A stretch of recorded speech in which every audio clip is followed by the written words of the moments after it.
ஓம் விராட்டுச பிரம்மனே நமக. ஓம் காயத்ரி தேவியே நமக. அனைவருக்கும் அன்பான வணக்கம். நான் உங்கள் மணிகண்டன் பேசுகிறேன், மதுரையிலிருந்து. விஸ்வகர்ம ஜோதிடத்தில் இன்று நாம் பார்க்க போவது கடக ராசிக்கான ராகு கேது பயிற்சி பலன்கள் மற்றும் குரு பகவானுடைய பயிற்சி பலன்கள். அதாவது கடகராசி இனிமையானவர்கள், நல்லவர்கள், பிறரிடம் நன்றாக பழகக்கூடியவர்கள். வானத்தில் இருக்கக்கூடிய சந்திர பகவானை ராசி அதிபதியாக கொண்ட இந்த கடகராசிக்காரர்களுக்கு கடந்த 1.5 ஆண்டுகளாக உங்கள் ராசிக்கு 9ஆம் இடத்தில் ராகுவும் 3ஆம் இடத்தில் கேதுவும் இருந்து வந்தார்கள். இந்த அமைப்பு என்பது ஓரளவுக்கு பரவாயில்லாத அமைப்பு தான். தற்பொழுது வருகின்ற ஏப்ரல் மாதம் 26ஆம் தேதி 9இல் இருக்கக்கூடிய ராகு பகவான் பயிற்சியாகி 8ஆம் இடத்திற்கும் 3இல் இருக்கக்கூடிய கேது பகவான் பயிற்சியாகி 2ஆம் இடத்திற்கும் வருகிறார்கள். அதாவது 8ஆம் இடத்தில் ராகு, 2இல் கேது. ஏற்கனவே 8ஆம் இடத்துல சனி பகவான் ஆட்சி பெற்று இருக்கிறார். 2025ஆம் ஆண்டு சனி பயிற்சி கிடையாது. 2026ஆம் ஆண்டு மார்ச் மாதம் 6ஆம் தேதி தான் சனி பயிற்சி. ஆக அஷ்டமச்சனி காலமாக இருக்கிறது. கடகராசிக்காரவங்களே பயப்படுறாங்க, அஷ்டமச்சனியா இன்னும் விலகலையா, 2025ஆம் ஆண்டு சனி பயிற்சி நினச்சோம் இன்னும் மாறலையா அப்படின்னு சொல்லி நிறைய பேர் பயத்தில் இருக்காங்க. தயவுசெய்து அந்த பயத்தை போக்கிக் கொள்ள வேண்டும். கடகராசிக்காரர்கள் நல்லவர்கள், உழைப்பாளிகள், பிறருக்கு தீங்கு நினைக்காதவர்கள். அவர்களுக்கு சனி பகவான் ஒன்றும் செய்ய மாட்டார், தீய பலன்களை செய்ய மாட்டார், நல்ல பலன்களை மட்டும்தான் செய்வார். சனி பகவானை பொறுத்தளவு யாரெல்லாம் சோம்பேறித்தனமாக இருக்கிறார்களோ, பிறரை தீங்கு நினைக்கிறார்களோ, பிறர் மீது குற்றம் சுமத்துகிறார்களோ, வீண் பழி சுமத்துகிறார்களோ அவர்களுக்குத்தான் தண்டனை கொடுப்பார். அதாவது வயதானவர்கள், முதியவர்கள், பெற்றவர்களை யாரெல்லாம் உதாசீனப்படுத்துகிறார்களோ அவர்களுக்குத்தான் இந்த சனி பகவான் தீங்கு செய்வாரே தவிர, பிறர் மீது அக்கறை கொண்டவர்களை, பிறருக்கு நன்மை செய்ய வேண்டும் என்கின்ற நினைக்கிறவர்களை சனி பகவான் ஒன்றும் செய்ய மாட்டார், நன்மை தான் செய்வார். அந்த வகையில் பார்த்தீங்கன்னா கடகராசிக்காரவங்க அந்த மாதிரிலாம் கிடையாது, ரொம்ப நல்ல குணம் படைச்சவங்க தான். அவங்களுக்கு சனி பகவான் நன்மை தான் செய்வார். அஷ்டமச்சனியாக இருக்கேன்னு நினச்சி நீங்கள் பயப்பட வேண்டாம். ஏன்னா இப்போ 8ஆம் இடத்துல ராகுவும் வருது, அஷ்டம ராகுவாக இருக்குது, எங்களுக்கு என்ன செய்யும்ன்ற ஒரு குழப்பம் உங்களுக்கு இருக்கும். உங்களுக்கு நன்மை தான் செய்ய போகுது இந்த ரெண்டுமே. 8ஆம் இடத்துல சனி ராகு சேர்க்கை.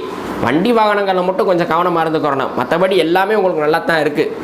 வீட்டில் சுப நிகழ்ச்சிகளாக இருக்கட்டும், உங்களுடைய வாழ்க்கையில் நீங்கள் எடுத்த அத்தனை முயற்சிகளும் வெற்றி பெறக்கூடிய ஒரு அமைப்பாகத்தான் இருக்கிறது. அஷ்டமச்சனியில் எல்லாமே நடக்கும். நிறைய பேர் தப்பாக புரிஞ்சுக்கிட்டாங்க. அஷ்டமச்சனினா நம்ம கஷ்டம்தான் நினச்சிக்கிறாங்க. அது கிடையாது.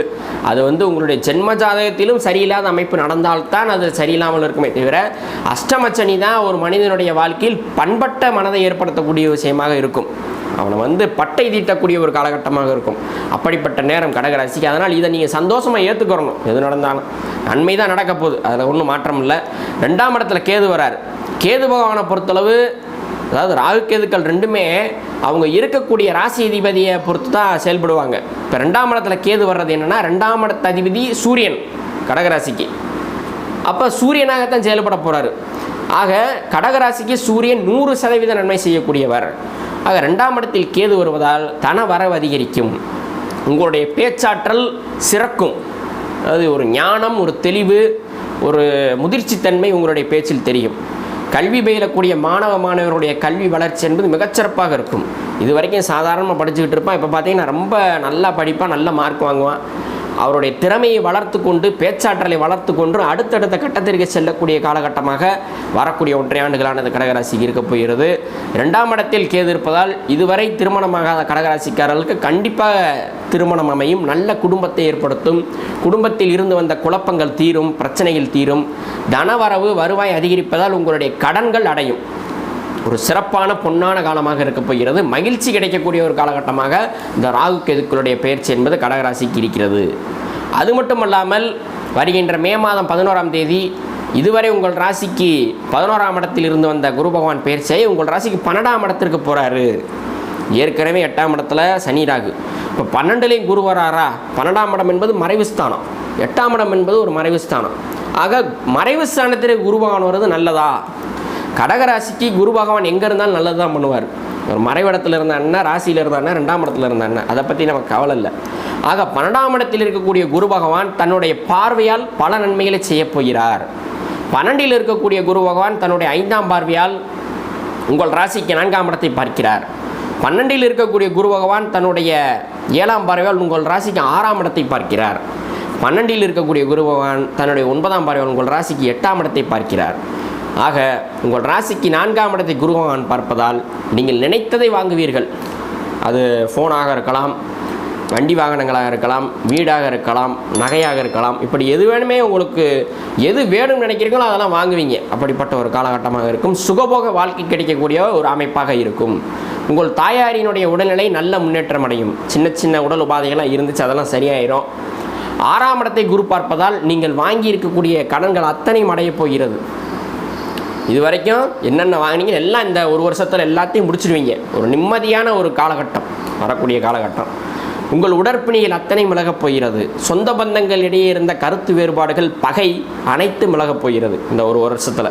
குருவினுடைய பார்வை அப்படி இருக்கிறது. மேலும் 8ஆம் இடத்தை குரு பார்க்கிறார். ஏன்னா ஏற்கனவே அஷ்டமச்சினி அஷ்டமராகன்னு சொல்லியிருக்கோம். சின்ன சின்ன விஷயங்களில் கவனமாக இருக்கணும்னு சொல்லியிருக்கோம்.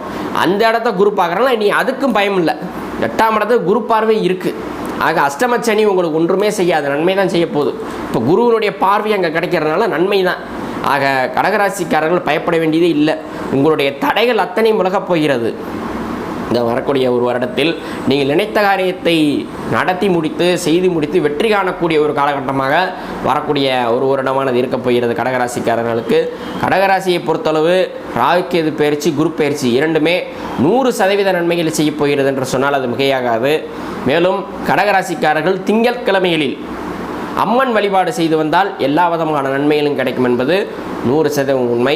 மேலும் அடுத்த ராசியான சிம்ம ராசிக்கான பலனை நாம் அடுத்த பதிவில் பார்ப்போம் என்று சொல்லிக்கொண்டு, உலக மக்கள் அனைவரும் நீடூடி சந்தோஷமாக வாழ எல்லாம் உள்ள இறைவன் சிறுவரால் விஸ்வகர பரபிரமத்தை வேண்டிக் கொண்டு விடைபெறுகிறேன். நன்றி, வணக்கம்.